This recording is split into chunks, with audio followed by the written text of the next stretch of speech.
শিউলি, শিউলি, result কেমন হয়েছে?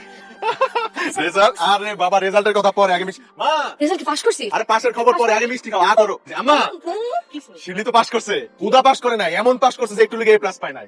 কি কস? মাশাআল্লাহ মাশাআল্লাহ, আমার লক্ষ্মী বৌমা, অনেক খুশি হয়েছি, খুব খুশি হয়েছি আমি। আল্লাহ দেখছি নি। কি কস? তুই ফেল করছস? এটা কেমনে সম্ভব? আরে আমি তো তোর খাতা দেখে পরীক্ষা দিলাম, আমি পাস করলে তুই ফেল করছস কেমনে? আচ্ছা যাক, এত চিন্তা করিস না তো, মন খারাপ করিস না। আগামী বছর ভালো প্রস্তুতি নিয়ে আবার পরীক্ষা দিস। এই শোন, উনি আসছে, আমি রাখি। হ্যাঁ, পরে ফোন দিবেন। এই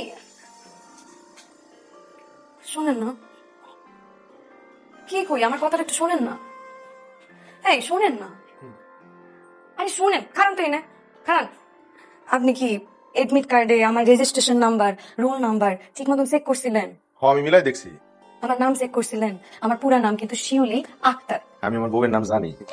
আমি আমার বউয়ের নাম জানি, বিয়ের আগে তো কইছিলেন কোথাকার কোন মোজাম্মেল হাসান মাইয়ের নাম শিউলি, এটা তো ঠিকই মনে আছিল, আমার নাম তো মনে আছিল না। ঠিক মতন চেক করছিলেন আমার নাম? ওরে আল্লাহ, আমি মানুষেরা দেখছি ফেল করলে টেনশন করে, তুমি কি পাস করে টেনশন করতেছো? টেনশন করবো না? একটু আগে আমার বান্ধবী কইলো নাকি ফেল করছে, আর আমি তোমার খাতা দেখা লিখছি, ও ফেল করলে আমি পাস করছি কেন? আমি তোমার একটা সত্যি কথা বলবো, কিন্তু একটা শর্ত আছে। তুমি উচ্চ স্বরে কান্নাকাটি করতে পারবে না, আর মন খারাপ তো করতেই পারবে না। হুম। তোমার মনে হয় আগামী বছর আরেকটা বার পরীক্ষা দিতে হতে পারে। হুম? তুমি ফেল করছো, আমি যে একটু আগে কইলাম তুমি অল্পের লেগে এ প্লাস পাও নাই, ভুল। তুমি অল্পের লেগে পাশই করো নাই। উচ্চ স্বরে কান্নাকাটি। গোসলটা কইরাই।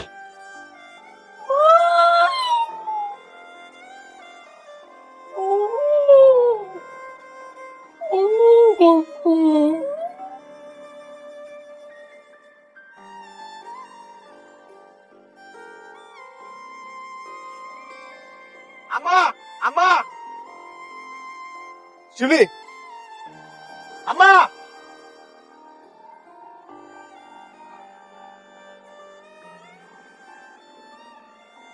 মা, তোমার কি এখন একটু ভালো লাগতেছে?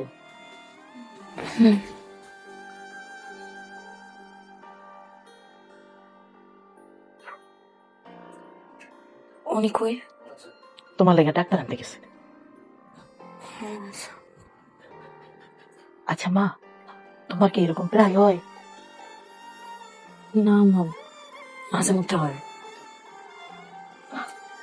লক্ষণ কিন্তু একদম ভালো মনে হইতেছে না, আমার কাছে তো মনে হয় এটা মিল্কি ম্যাডাম। আমারও তাই মনে হইতেছে, ব্যাপারটা কিন্তু একদম সুবিধাজনক লাগতেছে না।